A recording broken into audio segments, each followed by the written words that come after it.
Bueno, lo que hago hoy en reemplazo de Sandra, que tuvo una dificultad para venir, es como una especie de antesala de lo que van a ver mañana en la conferencia de doña Mercedes Izquierdo Aymeric. Si tienen ganas de venir, se las recomiendo muchísimo. Personaje destacado de la didáctica de las ciencias naturales a nivel iberoamericano. Tiene que ver con corrernos un poquito de los aspectos didácticos más duros y volver a reencuadrar en la cuestión de los valores. Esperen que me recupere. Ahí estoy. No, no tengo ahí. Así que abrir el campo a volver a pensar en las finalidades de educación científica y compartir con ustedes una mirada crítica sobre para qué educar a las gentes en ciencias naturales. Debo disculparme por la presentación de este estilo, ven que no es la correcta, es otra modalidad de presentación, pero es imposible de cambiar porque tenemos un software trucho que no me deja operar, porque no tenemos la licencia del PowerPoint. Esto lo tenés que editar porque si no la facultad queda fatal. Bueno, ¿qué es esto de la ciencia con conciencia que aparece en el título de la charla? Es una frase de un humanista renacentista francés, que es François Rabelais, que aparece en un libro de ficción, medio cómico, medio trágico, que es Pantagruel. ¿Se acuerdan de Gargantúa y Pantagruel, los dos gigantes estos comelones? Y ahí él pone una frase bastante misteriosa, que es esta: la ciencia sin conciencia no es sino ruina para el alma. La frase, por supuesto, está sacada de contexto y está remasterizada o remirada con la mirada del siglo XX-XXI. No quiso decir lo que ustedes creen que quiso decir. Aquí ciencia es el conocimiento vanidoso de los hechos del mundo, nada que ver con la ciencia natural actual. Conciencia es comprensión, cuando uno entiende que sabe. Y ruina del alma no es el alma, sino la psique, digamos, la capacidad humana intelectiva. Pero releído, remixado al siglo XXI, tiene que ver con la cuestión ética y valórica y ciudadana, ¿no? Una ciencia irreflexiva, salida de control, no vigilada, no comunal, no social, no evaluada, es un muñeco maldito, diabólico, que solo trae horror y espanto. Entonces, miremos un poco este horror y espanto. No sé si recuerdan a Anita Obregón, una actriz española entrañable. Bueno, aparece una noticia en el diario. Dice: Anita, a sus 68 años, afirmó que la niña que ha comprado a través de una madre de alquiler es de su hijo fallecido, Alex Lecchio. Y por tanto, ella no es la mamá, sino la abuela. Bueno, esto sucedió a fin del año pasado y desde entonces ha habido un montón de polémicas. Por supuesto que es pasto seco para el fueguito de Ola y todas las revistas chismosas de España y de América Latina, por la gravitación que tiene el personaje, por la muerte trágica del hijo, por los tejemanejes legales de exportarse a Estados Unidos, hacer estas maquinaciones siniestras. El niño es una fabricación, ¿no? En sentido estricto, fue fabricado en los Estados Unidos, ¿sí? Usando un óvulo de donación, un esperma del hijo congelado. El hijo, antes de morirse, le pidió a la mamá esta cuestión de quedar perpetuado en nuestro plano a través de poder fabricar un bebé. Pero por los aspectos legales, este bebé tiene que funcionar o fungir de hija de Anita, ¿sí? Si no, no la podía volver a importar a España, así que es al mismo tiempo la hija y la nieta con genes de su propio hijo muerto. Así que imagínense Rabelais la cara que pondría en Pantagruel y Gargantúa si viera estas cosas, ¿no? Mucho camino hemos recorrido, mucha agua bajo el puente. Entonces estamos en esta modernidad líquida que marcaba Andrea, ¿no? Que todo vale cuando uno tiene plata y glamour. Puede ir por el mundo comprando bebés, los fabrica, los ingenieriza, los arma con muertos, ¿sí? Forma una relación hasta que diría como perversa con el niño, la niña, ¿no? Una hija-nieta macabra, y así sucesivamente. Y mientras tanto, los demás, ¿qué hacemos? ¿Cómo hemos evaluado, cómo hemos participado, cómo hemos pensado? Por supuesto, como todo el mundo podemos participar, y gratis, porque las redes sociales están al extremo del dedo. Todos hemos opinado larguísimamente en Facebook, en Twitter, etcétera, etcétera, poniendo a parir a caldo a Anita Obregón y opinando sobre la vida y la muerte de los demás, que en un asunto que tiene un montón de aspectos, no solo científico-tecnológicos, sino también afectivos, morales, religiosos, filosóficos, éticos, trascendentes, ¿no? Metafísicos, etcétera, etcétera. Bueno, este es el tipo de bolonquis en los que estamos hoy en día, que la escuela no procesa muy bien. Si la escuela tiene una ciencia natural un poquito modernizada, es una ciencia ochentosa o noventosa, donde esto existía, pero mucho menos. Esta cuestión de la modernidad líquida, la posmodernidad, el fin de los tiempos, no estaba tan extremada en los 80s y 90s. Entonces habíamos empezado a procesar una especie de vida cotidiana, una ciencia natural más adecuada para movernos en el mundo, pero lejísimos de estos asuntos científicos tan complejos, de estas tomas de decisión, de las cuestiones picantes de ejercer ciudadanía, ¿no? Entonces estamos hablando de un ayornamiento, de un salto de 40 años adelante, ¿no? Que habíamos empezado a introducir, todos ustedes, todos nosotros, en las aulas la vida real, en nuestra enseñanza de las ciencias naturales, matemática y computación, y ahora es este estilo de vida real que dejó empequeñecida y pálida aquella que estábamos tratando de introducir. Bueno, acá les voy a mostrar un par de citas, no es para que las lean todas, son medio plomo, de un capítulo que escribí con doña Mercedes, la que ustedes van a conocer mañana telemáticamente, justamente sobre estas cuestiones, ¿qué tal Lidia? Buenas, de valores, ¿no?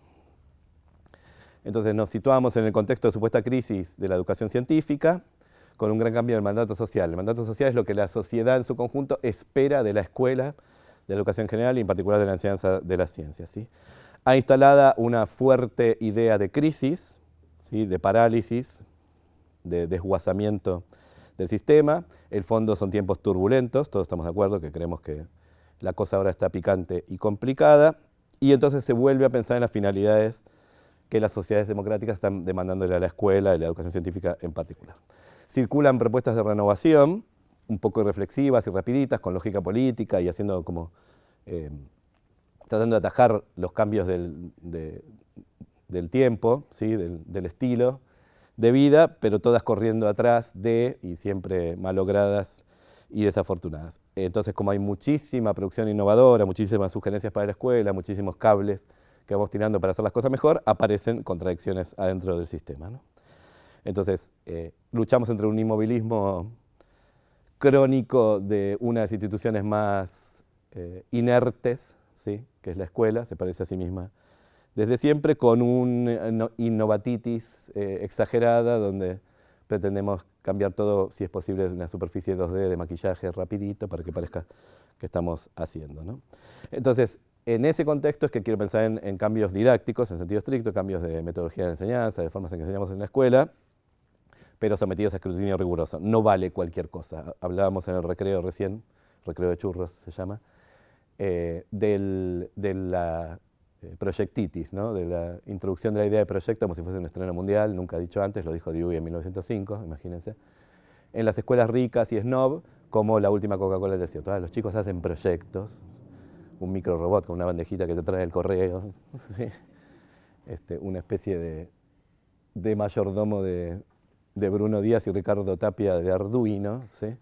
Y los chicos alucinan con eso y nos creemos que estamos recontra innovando. Entonces, contra esa innovatitis poco reflexiva, esta sin conciencia de rebelde, o escrutinio crítico de las cosas que estamos haciendo, dándonos cuenta que tenemos que hacer algo porque la cosa está picante. Bueno, entonces pensemos en una nueva educación científica, empezando con una trivialidad o tautología, una educación que eduque, que haga personas, que humanice, que nos trae. Educar viene de educere, ¿no? Traer hacia nosotros. Es como tenderle la mano a los niños, que todavía son monos, y al empujarnos hacia nosotros los transformamos en personas, ¿sí? Los humanizamos. Entonces esa idea sigue vigente, ¿sí? Pedagogo es el señor que llevaba al chico a la escuela, ¿no? Entonces, para que la idea tenga más vigencia que nunca, tenemos que humanizar a la gente. Y humanizar ahora, en el siglo XXI, es hacerla ciudadana, ¿no? De pleno derecho. No coartarle la posibilidad de ejercer ciudadanía, de moverse en la vida de manera sucedida, feliz, realizada y exitosa. Por eso necesitamos volver a valores humanistas clásicos, ¿sí? Y navegamos en un estrecho con aguas peligrosas entre dos monstruos marinos, a cual peor, ¿sí? Escila y Caribdis, que son el cientificismo autoritario y el relativismo facilista. ¿Se acuerdan de esta idea, no? Una es una visión de ciencia súper entronizadora de la ciencia, súper idealizada, ¿sí? Que la sube a un pedestal de bronce, la presenta como la última Coca-Cola del desierto, como la forma non plus ultra de pensar el mundo y movernos en él, súper autoritaria, súper tecnocrática, top-down, sí, emanada desde el gobierno, o sea, una esfera de poder y de saber hacia la población. Y el otro es, al contrario, cansarse de esa forma vertical, autoritaria, nefasta de entender la ciencia y deslizarnos en un tobogán de todo vale, y esto me deja cerca, tomo este bus que me acerca y aquel otro que me sirve, ¿sí? Entonces, bajar de su pedestal a la ciencia tanto que ahora la asimilo a otras formas de entender el mundo y moverme en él que dan para el lado de los tomates, ¿no? Cualquier cosa vale y todas las combino sin reflexión ninguna. Bueno. Decíamos en ese capítulo, Mercedes supongo que mañana va a retomar, la cuestión de que hay que volver a hablar de finalidades y valores, que una didáctica que se tecnificó excesivamente en los 80s y 90s esquivó la cuestión de finalidades y valores, devolviéndose a la didáctica general o la pedagogía, pensando que nosotros vamos a ocupar del cómo enseñar, ¿no? Las ciencias son las que son, están en el currículo, son aproblemáticas, Los para qué los pone la escuela, la pedagogía, la educación. Nosotros estamos en el cómo. Vamos a tratar de hacer aulas mejores. Bueno, ya dice, no, volvamos a preguntarnos estas cosas que son bastante complejas y necesarísimas, y tenemos literatura que nos avala. Quiere decir, no es nuevo esto de pensar en las finalidades y valores asociados a la educación científica. Entonces, cualquier sistema didáctico, cualquier teoría didáctica, cualquier modelización didáctica responde a un sistema de valores específico, que no es el único posible, que tengo que explicitar y tengo que justificar. ¿Por qué me paro acá o allá y por qué digo lo que digo? ¿Sí? Entonces ahí poníamos esto de, tenemos que ser capaces de decir en qué conjunto de valores nos estamos fundando para hacer lo que hacemos. Es una elección que hemos de poder hacer explícita y defender ante otras posibles. Muchísimo más en este contexto actual de polarización de la política, no me refiero a Argentina, me refiero al mundo mundial, de vueltas a las derechas extremas, ¿sí? Y en nuestro caso en el contexto eleccionario, fin de un gobierno que está muy hackeado y muy desguazado, y las alternativas que se nos plantean para las próximas elecciones. Bueno, es necesarísimo decir las coordenadas. Yo me sitúo desde acá, hablo desde acá, pienso desde acá. Estos son mis papeles, estos son mis valores. 4 signos de este tiempo pospandémico. Primero, las instituciones, estos puntales de la socialización y de la estructuración del mundo, se vinieron todas abajo. Casi post-apocalípticamente, está el perro y el único sobreviviente caminando por calles devastadas, post-bomba atómica, y no hay nada alrededor. No hay salud, no hay educación, no hay cultura. Está todo tergiversado, tercerizado, privatizado, deslegitimado. Se perdieron esas grandes instituciones propias del Estado y la modernidad. ¿Sí? Por otro lado, una puesta en tela de juicio el modelo de desarrollo. Esto es sano, evidentemente. Vamos por acá y cada vez peor, y cada tanto nos agarramos una peste que mata a la mitad de la humanidad, la cosa no da más, la pobreza es extrema, la inequidad campea por todas partes, la violencia se acrecienta, el modelo se acaba, no tenemos más combustibles fósiles, todo es un horror. Entonces, un punto en el que pensamos, bueno, ¿será que hay que parar la pelota 5 minutos y pensar un mundo distinto? Buenas, buenas, adelante. Por supuesto, en esta metáfora clásica de reparar el avión en vuelo, ¿no? Tenemos que armar un modelo mejor para un mundo mejor cuando no podemos detener la maquinaria. Y dentro de ese panorama desolador que estoy planteando, revisión interna y externa, el papel de la ciencia en este mundo occidental, judeo-cristiano, postcapitalista instalado, y revisión interna y externa del papel de la educación científica. En este último punto es donde me sitúo para la charla, ¿no? ¿Para qué seguimos dando la regla de 3 simple y directa que hablábamos recién en el recreo? ¿Por qué siguen estando estas cosas, como estos logros, estos objetos de museo, estos monumentos, en la escuela? ¿Por qué insistimos siempre con lo mismo? ¿Qué valor tiene? ¿Qué gracia tiene? ¿A qué habilitan? ¿A quién derraman? ¿Quién las entiende? ¿Y quién no? ¿Y quién es capaz de hacer cosas con eso, ¿no? Bueno, entonces, ahora poniendo el foco en pandemia y educación científica. La pandemia yo creo que solamente aumenta la potencia en watts de la luz que se pone sobre la calidad de la educación científica, que venía en crisis ya de fines del siglo pasado y sobre todo las primeras 2 décadas de este siglo. Es un lugar común decir, estamos mal, re mal y vamos a peor. Es una queja que se da en el profesorado, en los propios profes, hasta en los estudiantes, que a veces encuentran la escuela vacía de contenido, una pérdida de tiempo, en los padres, en las familias, en los directivos, en los políticos decisores, en la sociedad en general y en agitadores políticos que activan esto, hashtaguean esto en redes sociales. Así que hay como una reconocida sensación de parálisis, de movilismo, de crisis y de desguazamiento, que está tematizada, como pongo ahí, en los resultados de las pruebas PISA, ¿no? Las pruebas PISA, con todo lo malas que son información estadística, grande sobre en qué andamos, que después son utilizadas políticamente de una manera bastante nefasta y generan titulares catástrofe, placa roja de Crónica TV, ¿no? Los niños argentinos no saben leer en 8º grado, horror, espanto, consternación, sí, catástrofe. La pandemia nos muestra que la educación científica no ha ni siquiera rasguñado la superficie de las capacidades o competencias de los pibes y pibas. Y yo creo que una cosa que nos vino bien a los didactas, que estábamos medio subidos a un banquito, porque nos estaba yendo bien en la primera década de este siglo, en términos investigativos, probablemente financieros no, ¿sí? Es que habíamos empezado a pensar que había determinadas aulas, determinadas configuraciones, determinadas escuelas, determinados equipos de trabajo que estaban mejor que otros, y que por ahí iba la cosa, y que por ahí se empezaba a aprender un poquito de ciencias. Lo que nos mostró la pandemia es que nadie sabe ciencia. Hay gente que repite cosas, recuerda nociones, tiene una formación culturosa, es capaz de ir a los 8 escalones y subir un par de escalones ante Guido Cachemira, ¿sí? Sin fenecer, mientras que otros pibes de escuelas muchísimo más marginales, vulnerables, empobrecidas, ni siquiera son capaces de ese micrologro. Pero en el fondo, ambos dos, los pobres niños ricos y los ricos niños pobres, enfrentados a lavarse las manos, ponerse el barbijo o vacunarse, estaban igual de desastrados, igual de desnudos de competencia científica. Entonces me parece que nos vino bien. Es una forma de decir, porque creo que la pandemia no le vino bien a nadie, un montón de muertos, fue un espanto, estamos con el barbijo todavía, ¿sí? Todo es un horror y un bajón, pero creo que a los didactas nos dio una reflexión que se empezó a plasmar en artículos, en publicaciones, en donde, por donde parecía que iba la cosa, no va del todo. Sí sabemos algunas cosas cómo enseñar mejor, tenemos metodologías, tenemos propuestas, ¿sí? Tenemos esquemas de trabajo, tenemos modelos de clase que están buenos, pero me parece que lo que estaba podrido ab initio es el modelo general de que es alfabetizar a una persona. La gente quedó en bolas frente a la pandemia, nos fue para el orto a todas y a todos frente a la pandemia, no importa cuál fuese la matriz de educación científica que hubiera atravesado antes. Bueno, aquí una lista de horrores científicos, no se los voy a leer todos, pero mírenlo atrás mío, algunos son muy simpáticos, ¿sí? Todo esto circuló en medios de comunicación masivos y redes sociales, esto y más, y a pesar de que ahora está bajando en la bolsa de valores, está menos de moda, hay horrores similares, porque la pseudociencia no descansa y reaparece triunfalmente, así que si bien ahora probablemente COVID ya no esté tan de moda, se vuelve a activar esto con otras caras, ¿no? Bueno, ahí tienen varios personajes notables del ambiente local, ¿sí? Una que más me gusta es la dieta alcalina a punta de palta, ¿sí? Que dice la palta tiene pH 15,8. Debe ser la primera vez que en pH mayor que 14, ¿sí? Para las profes y profes que no se acuerdan mucho de química, es medio difícil tener dieta alcalina, dado que la vida es ácida, por tanto, si comemos vida, la dieta tiene que ser ácida. Alcalina sería básicamente lamer paredes, comer tiza y poco más, ¿sí? Algunos chicos y chicas, cuando hacen estas pseudo investigaciones escolares, dicen el huevo duro es alcalino, con una tirita de tornasol, y ya me dirán cómo podés definir la acidez o alcalinidad de un huevo duro con la tirita de tornasol si no es disuelto en agua, ¿no?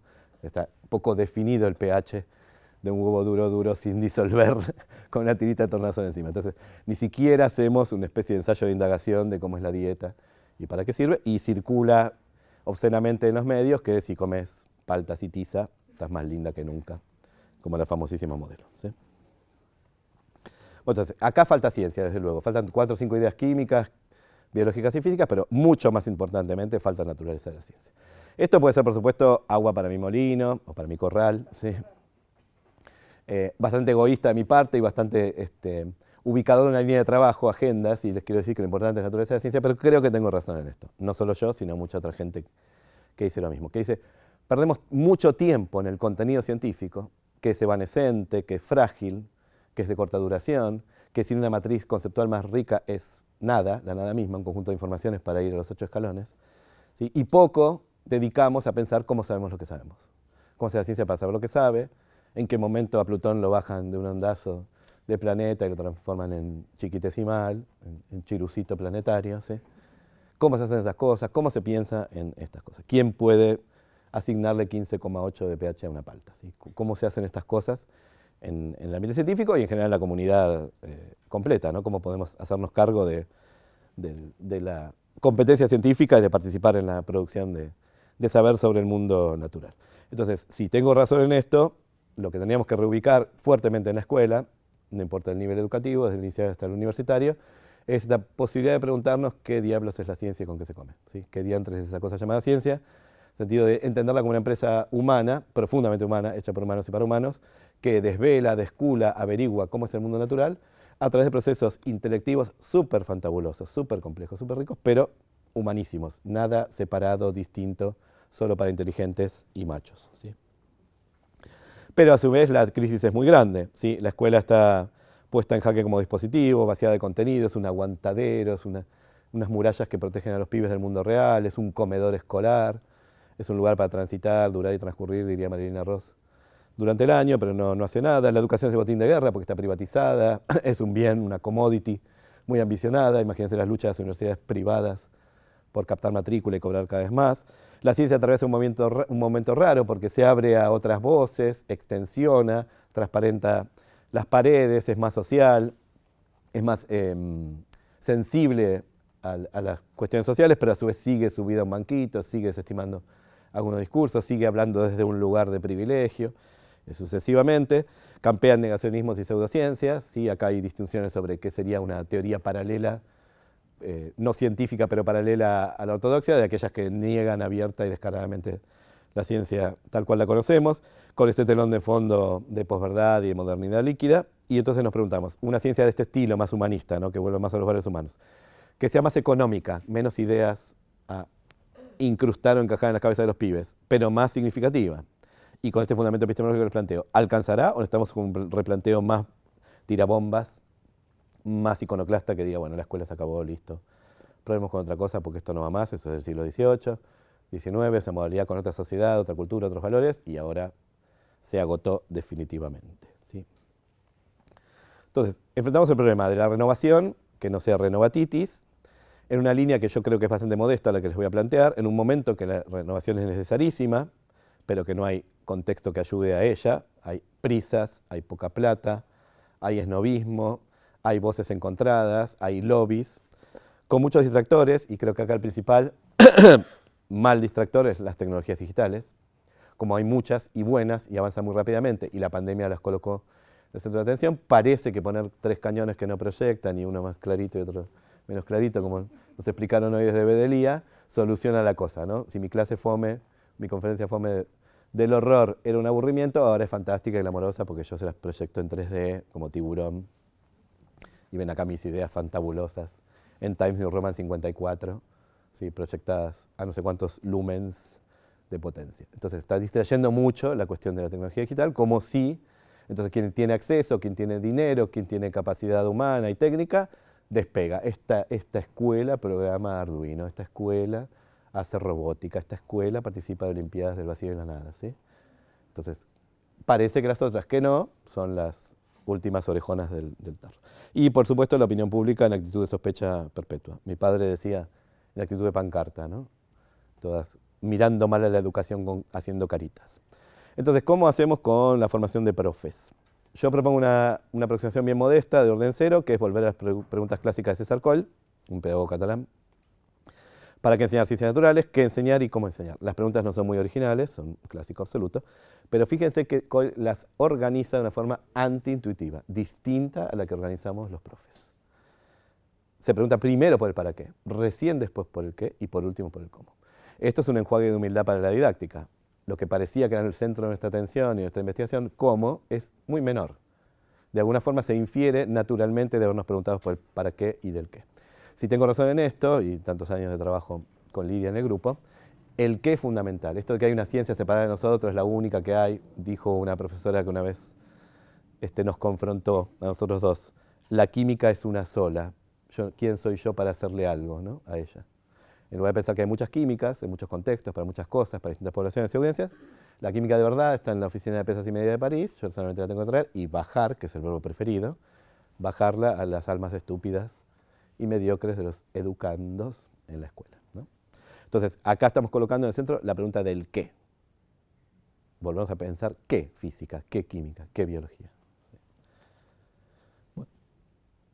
¿Para qué enseñar ciencias naturales? En este mundo de rápidos cambios, donde el imperativo es ejercer ciudadanía, ¿sí? ¿Qué enseñar? Teniendo en cuenta este mandato de equipamiento intelectual básico potente. Que yo sea adulto, me haya ido de la escuela para siempre, a lo mejor no tenga estudios superiores, y pueda más o menos hacer cosas consistentes con mi vida. Mi salud, mi reproducción, la basura, la energía, el petróleo, cosas sencillas de la vida en las que estamos implicados, puedo hacerlas con más o menos solvencia, mínimo nivel de solvencia, porque tengo 4 o 5 ideas potentes de qué es la ciencia y con qué se come.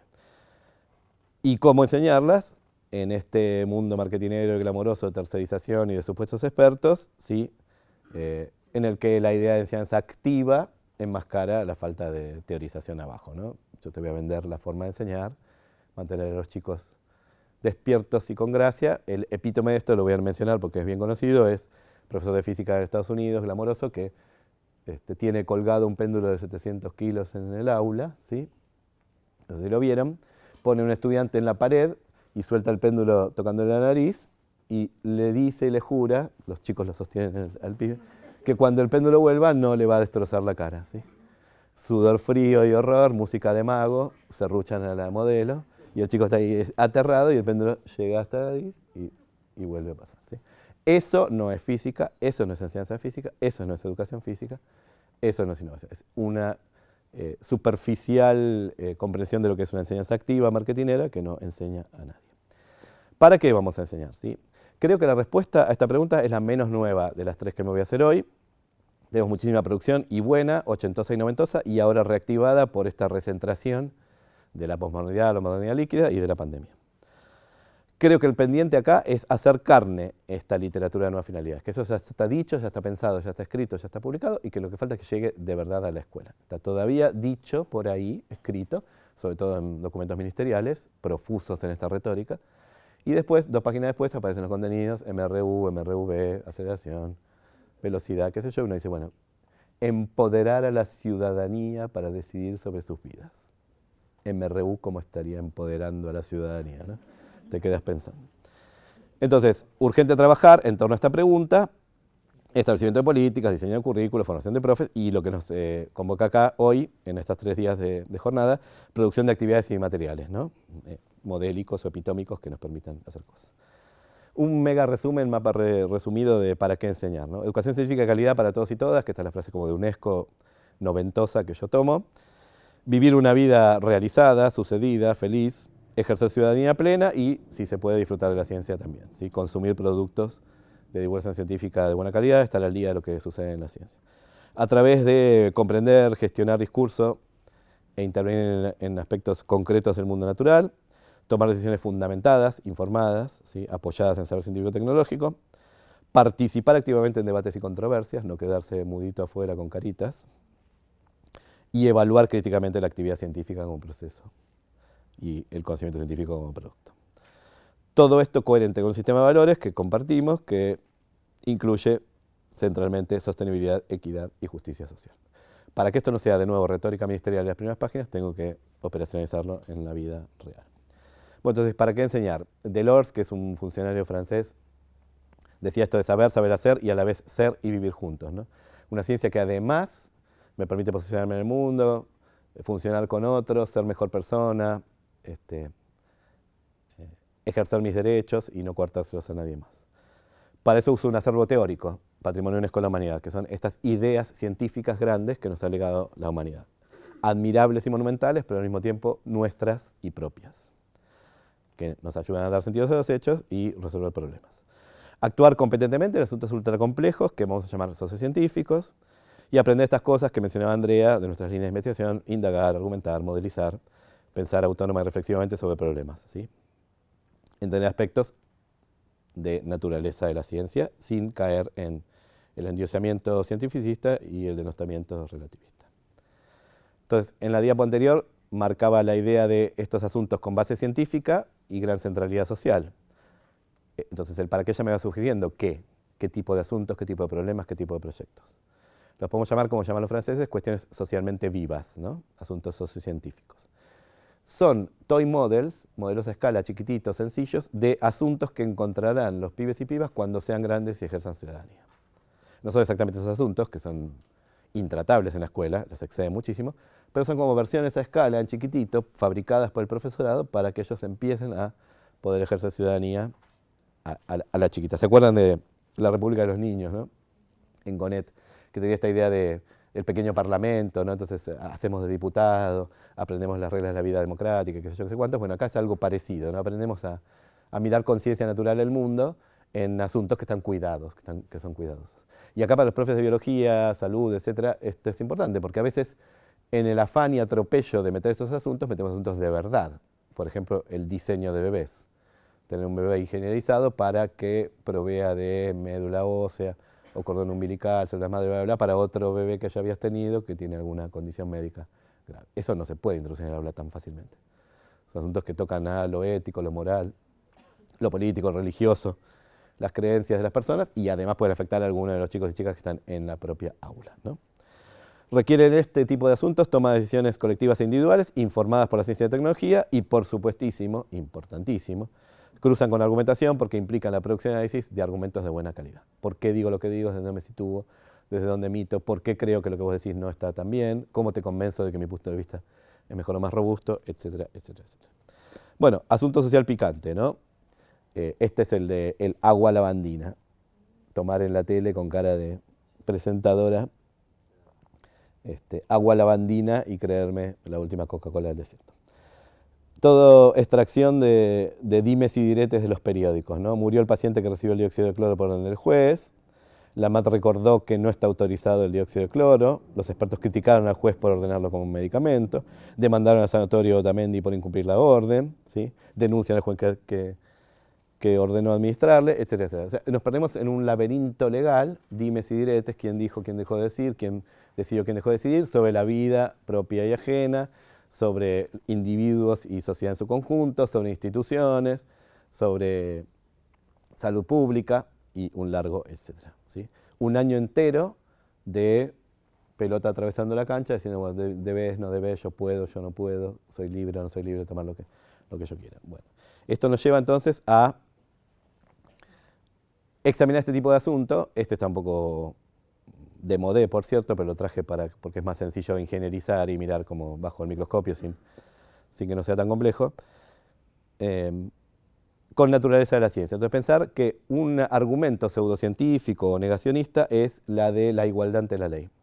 Que si yo investigo sobre tratamientos paliativos y curas para la COVID, debería investigar también sobre el uso del clorito. ¿Sí? ¿Por qué no? ¿Por qué no está siendo investigado? Debería tener presupuesto asignado, debería haber médicos que trabajen en esto, debería haber líneas de investigación con eso, bla, bla, bla. Como no las hay, se sospecha de una confabulación, una conspiración, ¿sí? Un lobby que no quiere hacernos ver la verdad, que nos mantiene con la venda en los ojos, carneros o borregos, ¿sí? de la manada, que no nos apartamos de ideas anticuadas y autoritarias, somos funcionales a una salud privatizada, cara, manipulada por las grandes corporaciones internacionales, bla, bla, bla. No vemos que en lo sencillo, en el día a día, en cosas baratas, conocidas desde siempre, saber ancestral, hay curas para todo. Y para todo es efectivamente estricto, porque fíjense, hay una tablita, no sé si se ve mucho. Es solo parte de una tabla, vean arriba, no, vean no. Intuyan arriba de la tabla que dice 1 de 22. Tiene 22 páginas la tabla. La tabla lista las patologías en orden alfabético que supuestamente son curadas por el suplemento mineral milagroso, ¿sí? La solución mineral milagrosa, la solución de Kalker, de clorito. Lo que tiene entre medio y a la derecha es qué tipo de testimonio de curación hay y un enlace a ese testimonio. Fíjense que la mayor parte de las cosas dicen video o audio, ¿sí? No se ve nada. Te dicen qué idioma está, en inglés, en alemán, bla, bla, bla, el enlace. Y la mayor parte son videos o audios de personas que dicen yo lo tomé y me curé. Imagínense el grado de cientificidad de eso, ¿sí? Trabajar así la medicina. ¿Una persona? ¿Quién armó ese? Es una página pseudocientífica, un blog, ¿sí? Igual está en el libro de Kraker. Sí, de Kalker, sí, efectivamente. Tal cual. Bueno, entonces, ¿para qué acá qué sería? ¿Por qué vamos a enseñar naturaleza de la ciencia en relación con el debate o la controversia en torno a tomar productos clorados? Podríamos pensar, para decidir tomar o no tomar, para empezar, estoy a punto de tomar esto, que lo consigo gratis o fácil, ¿será que está bueno tomarlo? Para interpretar las noticias que nos bombardean, imagínense el cruce que les conté del Clarín, fue y vino durante 4 meses, ¿no? Bombardeo duro y parejo en los medios.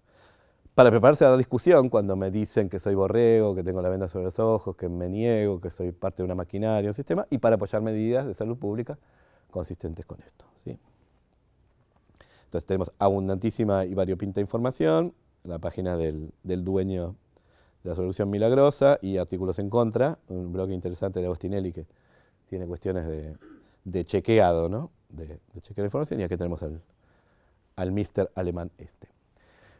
Hace 30 años yo habría dicho que es imposible que este señor diga nada serio porque es un señor de su casa que puso un tingladito y emite ciencia y que la ciencia en realidad es comunal, es estatal, bla, bla, bla. Ahora me tengo que meter donde ustedes ya saben, todo lo que decía hace 30 años, porque tenemos millonarios, multimillonarios que crean submarinos, que no funcionan, por cierto, que tienen el Skylink ese que pasa todas las noches por frente a casa, que van a Marte o ingenierizan seres biológicos. O sea, quiere decir que ahora hay una nueva ciencia bastante distinta, hecha por personas ricas, ¿sí? Que pueden instalar en su casa un laboratorio de batisecreto en las profundidades de su garage para crear clones macabrosos, ¿sí?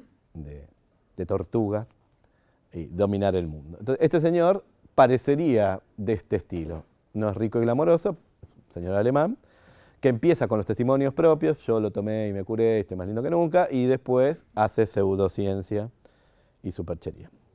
Bueno, esto es Naturaleza de la ciencia en estado puro, es lo que vamos a tratar en clase, y acá clase es vago e impreciso. Creo que desde cuarto grado hasta sexto año podemos tratar esto, adaptando por supuesto el contenido científico y el lenguaje a los pibes, pero podemos argumentar seriamente sobre estas cosas. Fíjense todas las cuestiones que aparecen propias de la pseudociencia, mistificación y superchería, ¿no? El negacionismo. La presentación altisonante del personaje de Quijote contra el sistema, ¿sí? Incomprendido, perseguido, prohibido en algunos países, en juicio en la Argentina. ¿Sí? Un modelo teórico vidrioso, flojísimo de papeles químicos. Un oxidante fuerte con supuesta acción antibacteriana en las superficies, porque yo puedo tirar y pasar un trapito, que me lo ingiero y quedó más lindo que nunca. Recuerden que además me lo ingiero para COVID, pero antes me lo ingerí para N grande patologías más. Eso es lo más trágico del caso, que insiste con su solución milagrosa para cualquier enfermedad lo deja bien.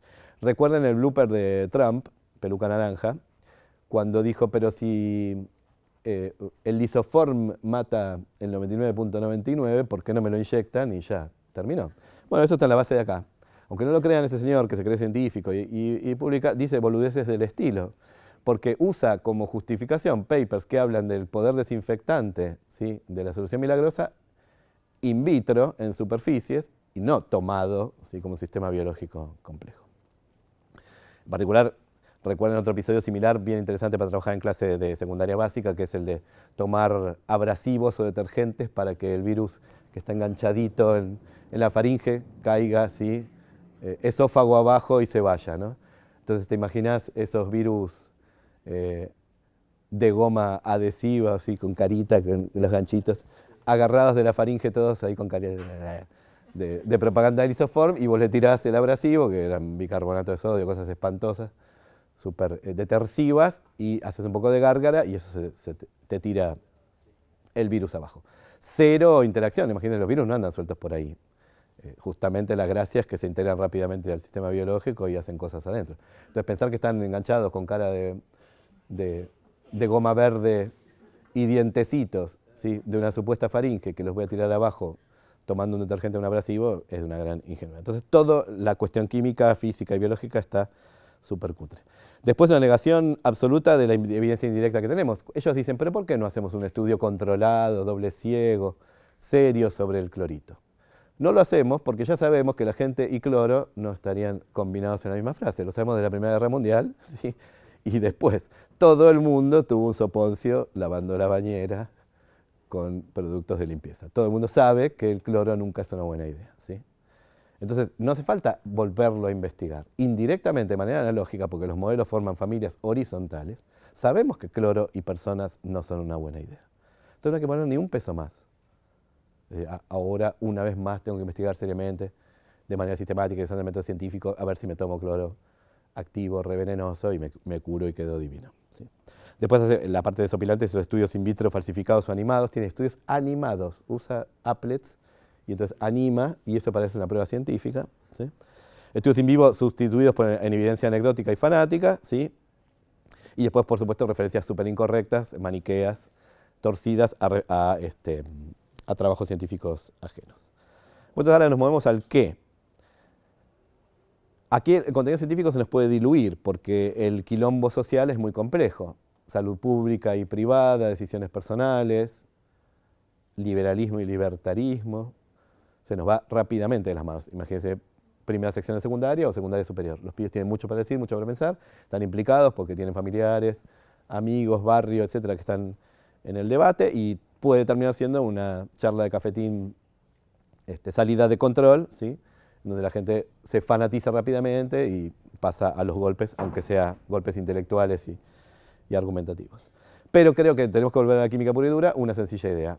Los oxidantes fuertes nunca son una buena idea. ¿Sí? Nunca jamás tomar esas cosas en público en la TV puede llegar a ser una buena idea. Entonces, la cuestión es no velar el contenido también, que participe de manera armoniosa. Y acá esto es importante porque en esta prédica de volver al contenido puro y duro, científico, físico, químico, biológico y alguno más, no es bajar 54 ecuaciones redox, aprender la tabla periódica de memoria, entender el método de ion electrón o cosas re sofisticadas. Es 4 o 5 ideas químicas súper sencillas, ¿sí? Súper sencillas. No, andar tomando estas cosas no sería indicado para la vida humana. Entonces ya nos ubicamos en el qué. Creo que acá la nueva respuesta a esta pregunta es la más nueva de las tres, ¿sí? Y esto es lo chocante o lo difícil para quienes somos profesores y profesoras en algún nivel educativo, porque nos desestabiliza, nos sacude el peral, ¿no? El qué para nosotros ya estaba dado, era el obvio, desde siempre, lo aprendimos, lo enseñamos, es el que está en los libros, está en el currículo, nos da seguridad, mañana tengo que dar tal cosa, lo tengo preparado, saco mis apuntes, bla, bla, bla, y ahora me dicen, no, el qué en realidad es el que está en la mira de una revisión crítica importante, ¿sí? Podemos ahí de nuevo pecar de inmovilismo porque el saber científico de la disciplina está muy instituido y nos da miedo el relativismo, cómo voy yo a tergiversar la biología de Villée, ¿sí? De Pasteur, ¿sí? Si es la que hay. Y también creo que hay alternativas muy radicalizadas donde se diluye el contenido en favor de estos proyectos o de esta temprana interdisciplina arriesgada, que no tiene disciplinas debajo y por tanto no puede ser inter, de nada, y que no hemos explorado salidas mucho más sensatas o mucho más de primer orden o más prudentes, que las resumo en esta idea de Gardner de lo bueno, lo bello y lo verdadero, ¿no? El patrimonio de UNESCO de la humanidad, las grandes ideas que ha producido la humanidad durante siglos, milenios, que teníamos que dar en clase. Entonces acá exploro a fondo una idea de un currículo basado en modelos, ¿no? Los modelos científicos son estos portadores de estas 4 o 5 ideas, ¿sí? Yo digo 4 y 5, a lo mejor son 20 o 30, pero en todo caso, si son unas pocas decenas divididas en el total de años de escolaridad y la cantidad de materias que tenemos de ciencias, da un número sensato de ideas por semestre, ¿sí? Estamos hablando de aprender 2 ideas de química, 2 de física y 2 de biología por semestre. No es mucho, podríamos aprenderlas, ¿sí? Neusa Martí, compañera de Merced, dice esto siempre, ¿sí? Las 21 cosas que hay que saber de ciencia natural son re poquitas. Win Harley a lo mejor dice que son 12, creo que son demasiado pocas, pero póngale 20, 30, 40, sigue siendo un número súper relevante, súper abarcable, súper sensato. Estamos hablando de, a veces, clases de, voy a agarrar la biología ahora como la castigada porque es la que más densidad conceptual tiene, que tienen 20 ideas por clase. Y yo estoy hablando de 20 en toda la escolaridad, o 40 en toda la escolaridad, ¿no? Y entonces nos lleva a pensar en problemas y contextos, ¿no? Una virtuosa simbiosis de problemas y contextos, que es algo que estudiamos acá en ese FIEC, es un punto de investigación fuerte nuestro. Entonces, les doy un ejemplo clásico que descubrí accidentalmente en la vida misma a través de una querida amiga común, que es Marta Guillaumes, en Girona. Su papá tuvo un problema cardíaco y es reemplazado de válvula cardíaca. Y tuvo un soponcio y fue al médico y el médico le dice, mire, querido, lo que usted tiene también lo tienen los atletas corredores de fondo del África negra. Una persona cachuza con el corazón mal, trasplantada o implantada de válvula, y un super corredor de alto rendimiento tienen la misma enfermedad, que es una destrucción de la sangre por percusión. Los atletas por pisotear y correr muchos kilómetros, ¿sí? Y los implantados de válvula por el golpeteo de la sangre en las válvulas artificiales, ¿sí? Entonces se produce una hemólisis, una rotura de la sangre, debido a esa percusión constante. En un caso por el altísimo rendimiento, en otro caso porque uno está cachuzo y biónico, ¿sí? Entonces se juntan los dos extremos de la escala zoológica en la misma y misteriosa enfermedad. Esa frase la saqué de la web, de hecho. La misteriosa enfermedad que aúna a atletas implantados. Entonces ahora acá estamos pensando de sangre, y el contenido clásico de un tercer año de secundaria sea componentes de la sangre, ¿no? Entonces hago el frotis, lo miro, la rejilla, cuento, plaqueta, plaquetum, ¿sí? Hematí, les digo para que no sepan que es glóbulo rojo. Cada vez le pongo más nombres al glóbulo rojo. Toda una descripción llena de llaves, entonces el pibe tiene que memorizar que si era 4 millones o era 4, ¿cuántos glóbulos rojos? 4 millones, ¿por qué? Por litro, por milímetro, en la persona entera. Todo un espanto, sudoración fría y ansiedad antes del examen, cuando en realidad yo podría mirar, bueno, ¿de qué va la sangre? Porque decimos que es un tejido, si se me deslavaza todo, si se me desestructura. ¿Tejido en qué sentido? ¿Y cuál es su rol en la nutrición y la respiración? ¿Sí? Eso a través de un contexto simpático, cómo están aunados trasplantados cardíacos e implantados cardíacos y atletas de alto rendimiento, que me ponga en foco rápido el problema.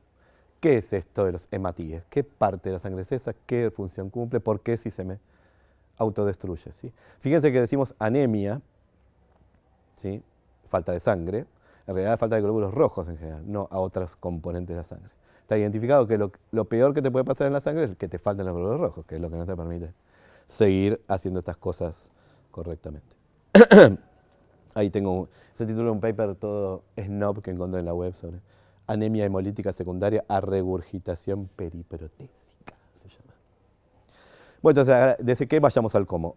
¿Cómo entramamos este modelo, este problema de este contexto? ¿Cómo presentamos ese entramado bien trabado, bien arquitecturado al estudiantado? ¿Cómo generamos en ellos auténtica actividad científica escolar? Espero que Mercedes mañana profundice. ¿Cómo relacionamos esto con el ejercicio de ciudadanía? ¿Sí? Yo creo que los cambios didácticos pueden ser importantes y necesarios. Mejores aulas, mejores mesas y sillas, mejores cañones, mejores borradores y pantallas que sí bajen y proyectores que sí proyecten, pero que eso no nos distraiga de lo esencial. Lo esencial puede ser con la misma pizarra de siempre medio rotosa y la misma tiza de toda la vida. ¿Sí? Una concepción teóricamente robusta de qué es la ciencia escolar, que no quede distraída porque nos trajeron el nuevo laboratorio de goma espuma, ¿sí? O el micromicroscopio de tercera marca que alcanza a ver el hematí.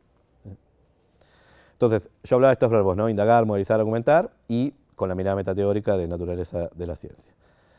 Entonces, los cómo que estoy proponiendo no son mucho más que una instrumentalización natural, sensata de para qué y del qué. Por eso digo que esta es la respuesta menos original de todas, ¿sí? Las recomendaciones fuertes de la didáctica apuntan a fomentar una genuina actividad de apropiación del mundo, comprensión apropiadora del mundo, que no le vuelva la espalda a los valores y a las emociones, ¿sí? Y comprometida con una ciencia ciudadana, no una ciencia que mira todo detrás del vidrio grueso, ¿sí? Subida a un banquito, sino que realmente entiende que saber ciencia con profundidad es ejercer ciudadanía, ¿sí? Ejercer derechos y no cortarse a los demás. Entonces termino mirando algo de indagación, ¿no? Cómo indagar o investigar escolarmente. Tengo un problema bien definido a resolver. ¿Qué pasó con el papá de Marta Guillaumes que le dio un soponcio? ¿Y en qué se parece a un atleta de alto rendimiento? ¿Sí? Modos sofisticados y regulados para resolver ese problema. Una arquitectura, una paleta súper compleja de modos de resolución. Soluciones que vamos a llamar hipotéticas o inferenciales, modelos, ¿no? Puesta a prueba de soluciones que no necesariamente es experimental. Hay mucho morbo con el pequeño experimento, controlado en la escuela, y acá estamos hablando de un montón de formas de construir evidencia en favor de mi modelo, mi solución.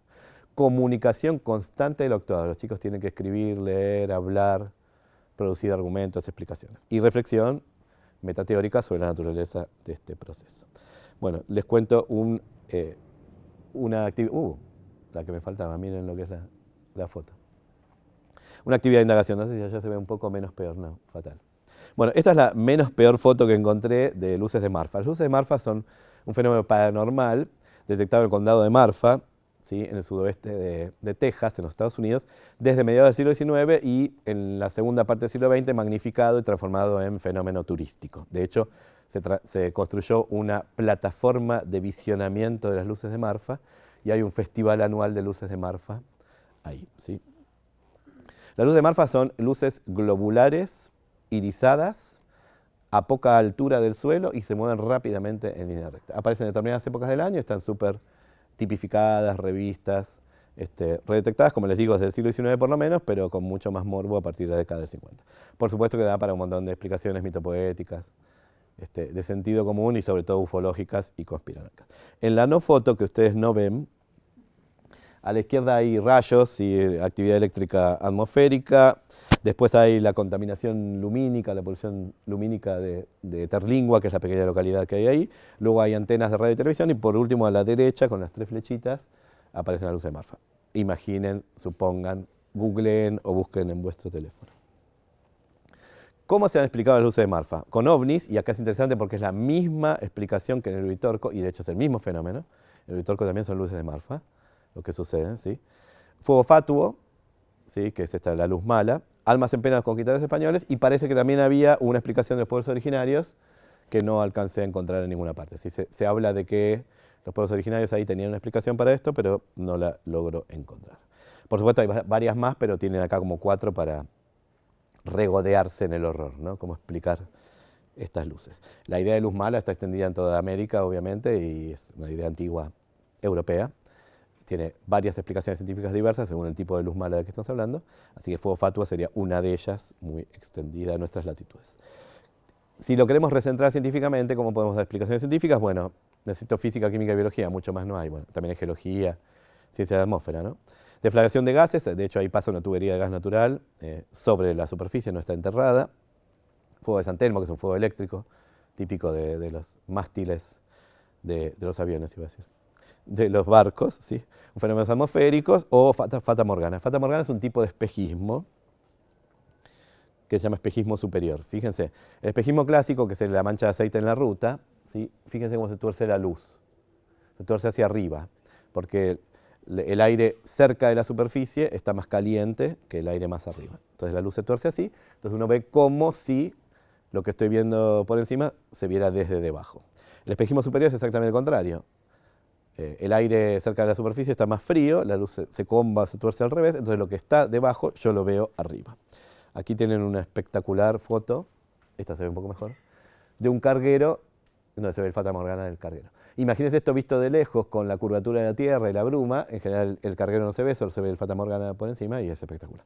De hecho, este es el origen de los castillos en el aire en Alemania, ¿sí? Los castillos volantes de las leyendas alemanas tenían que ver con eso. Se veían estos reflejos de las almenas, las torres, que uno no ve arriba y abajo porque son solo estructuras paralelepipídicas, ¿sí? Entonces uno los ve reflejados arriba espectacularmente y parecía, bueno, por eso el nombre Fata Morgana es la archivillana de Merlín, ¿no? De los caballeros de la mesa redonda del rey Arturo. Entonces parecía que Fata Morgana, el hada Morgana, iba en uno de estos castillos volantes, comandándolo con palancas, de acá por allá, por Europa, ¿sí? Entonces tenemos una explicación sencilla y de hecho esta explicación fue puesta a prueba, les decía estos ciclos de puesta a prueba, experimentales o no, por estudiantes avanzados de la licenciatura en física de la Universidad de Texas, que fueron a intervenir las luces de Marfa, se pusieron en la plataforma de visionamiento y en la propia ruta, que pasa por ahí, que es la 67, y se hablaban con handys o con teléfonos celulares, y entonces decía, ahora luz, ahora no luz, qué sé yo. Y bueno, vieron que efectivamente correlaciona la luz de Marfa con luces de coches y fogatas en la ruta, ¿sí? Es una reducción de algo que es mitopoético, que es sugerente, que es misterioso y que puede apelar a otras dimensiones de la cognición humana, a lo más legendario o emotivo o religioso o mítico, y lo reduce todo a ciencia. ¿Hay otras cosas más de la ciencia? Seguro que sí. La cuestión acá es mostrar que con sencillas ideas físicas de óptica uno puede entender perfectamente estas cuestiones. Y como les digo, es el mismo fenómeno en el Uritorco. Y esta es la última. Reflexiones finales. Todo lo que propongo ya está en las aulas, no lo inventé yo, ni lo vengo a traer para la cartera de la dama y el bolsillo del caballero, pero está con altibajos, a veces con poca continuidad, con grandes dificultades de implementación, y tenemos un montón de constreñimientos que conspiran.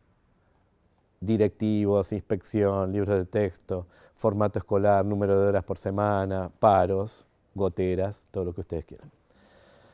La propuesta que estoy presentándoles es conservadora, en comparación con propuestas actuales mucho más osadas, pero probablemente si se implementara de manera consistente, sin vueltas atrás o sin dudas, sin desfallecer, ¿sí?